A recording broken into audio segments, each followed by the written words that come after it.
Ang isa pala sa ipinaglalaban ng ating Department of National Defense kung bakit sabihin nating agresibo ang monitoring ng Pilipinas dyan po sa West Philippine Sea ay upang hindi na lumaki ito at nang hindi na madamay ang Philippine rice. Kasi po yung Philippine rice mas malaki yan at yan talaga sa atin yan. Kasi ang tingin ni Secretary Chodoro, pagka nagtagumpay ang China sa pakikialam sa West Philippine Sea, ay malamang isusunod ang Philippine rice. So yun ang hindi niya talaga papayagan. Kaya bago daw yun, ay kailangang agapan. Yung pala ang dahilan kung bakit agresibo sila. Pero bago ang lahat, ito pakinggan po ninyo yung parte ng muling palitan ng mga sagot-tanong ni Senator Robin Padilla at ni Secretary Gibo Teodoro. Provoke sa kanila. Ang ginagawa lang po natin na matagal na po, kaya nga po gusto natin baguhin ang plano ng pag-iisip natin, nagre-react lang tayo sa ginagawa po nila. So sila po nangunguna. Sila po ang humaharang ng ating mangingisda. Sila po ang naglagay ng barrier doon sa Scarborough. At noong nakapasok na nga po ang ating mga fishermen ayon sa mga ulat po sa amin, ang laki po ng kanilang nahuli na isda. Sila ho ang nagpro-provoke hindi naman po tayo. Tayo po'y nagre-react. Ngayon po ang aming pong pagbabago ng palaisipan, ng kaisipan sa armed forces, wag na ho tayo magpa-provoke. Humanda na lang tayo na wag na nila tayong provokin kasi atin naman po yan sa ilalim po ng international law. At kami po ay hindi tutol sa pag-uusap. Kailangan po ng diplomasya dito. Ngunit, dapat sang-ayon po ito sa prinsipyadong pag-uusap, open and transparent. Para wala pong masasabi na may binulong, tapos nagtuturuan. So, sa amin lang po ay gusto lang po namin suportahan ang whole of government approach natin.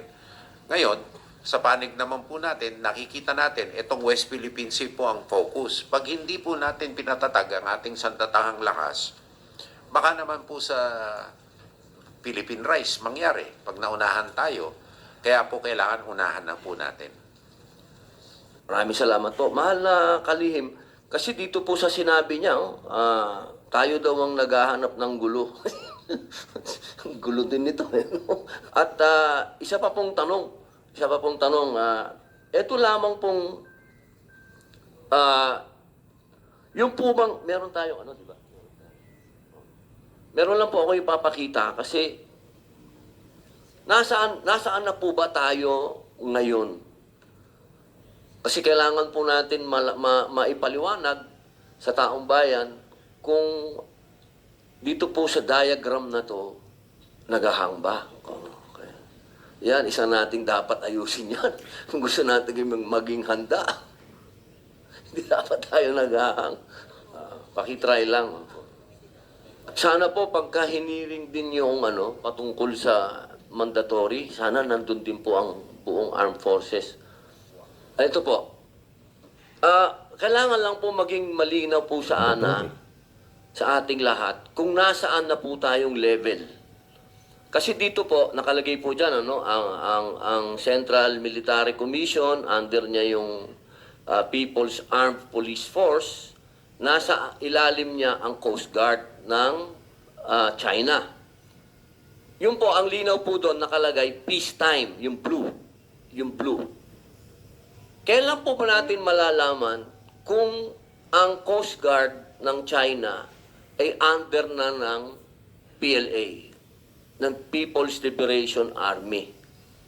Kasi yun po, kapag ka nandun na po yun, ibig sabihin, wartime na yun.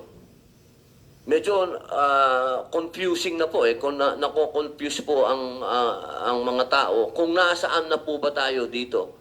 Tayo po ba ay nasa peacetime o tayo po ba ay nasa wartime na? Ano po ba ang... Sa tingin ko po, nasa peacetime pa po. Pero ang importante po, under din po sila pareho sa Central Military Commission. Hindi katulad po sa atin na ang Coast Guard ay nasa ilalim po ng DOTR. At ang mandato po ng Coast Guard natin ay mag-protect ng fisherfolk and vessels po. Ang Philippine Navy po, teritoryo po ang binabantayan. Secondly po, yung maritime security and safety po ang nasa Coast Guard. Yung po ay nasa ilalim ng international law na ating pong sinusunod. Ngunit in time of war naman, masesecond din po naman sila sa atin. Sa China po naman kasi, ang hirap po, hindi kailangan nila ng official declaration of a state of war. Hindi po katulad natin sa ating saligang batas. The Philippines renounces war as an instrument of national policy and only Congress can declare the existence of a state of war. Doon po sa China, hindi po nila kailangan gawin. Kaya hindi po natin malalaman. Pangalawa po, nakita nyo naman po yung Coast Guard vessel nila. Hindi na po Coast Guard yun eh. Open water guard na po yun eh. Hindi na. At saka wala na ho sila sa coast nila eh. Nasa labas na eh. Nasa Scarborough na nga po eh. Kaya po sa akin, etong mga diagram na to, palagay ko, hindi po natin pwedeng bigyan ng 100% po ng authenticity o pag-aasa na ganito nga ang structure nila. Kasi nakikita naman po natin ang pangyayari. Ilang linggo na nawala yung defense minister nila. Napalitan bigla yung kanilang foreign minister. Kaya hindi po natin alam talaga kung ano ang estado ng gawain nila. Kundi sa nakikita natin na ginagawa nila po sa atin, dito po sa karagatan po natin. Kung ganun po, mahal, nakalihim ang sitwasyon, ano po ang pwedeng gawin natin? Kasi ang Coast Guard nasa ilalim pa po ng DOTR. Dati naman siyang nasa ilalim ng Armed Forces. Di po kaya dapat ibalik na rin sila sa Armed Forces? Hindi po kagalang-galang na senador kasi po ang primary mandate po nila talaga ay maritime safety and security. Kaya nga naiputol yung harang sa Scarborough dahil maliban sa ibang mga dahilan, ito po ay hazard to marine safety. Kaya tama-tama. So ayun, malinaw po yung palitan ng yung question and answer ni Senador Padilla at saka ni Secretary Gibo Teodoro. So malinaw na, unahin ko lang yung binanggit ko kanina, ulitin lang natin para maintindihan nyo. Yung Philippine rice, isa po yan sa malaking lugar na talagang ating yan, kaya nga Philippine rice. Ano ha? Eh yun pa lang pinapangalagaan ng armed forces, hindi na aabot doon. Kaya dito pa lang sa may West Philippine Sea, Scarborough, Ayungin, kung saan saan.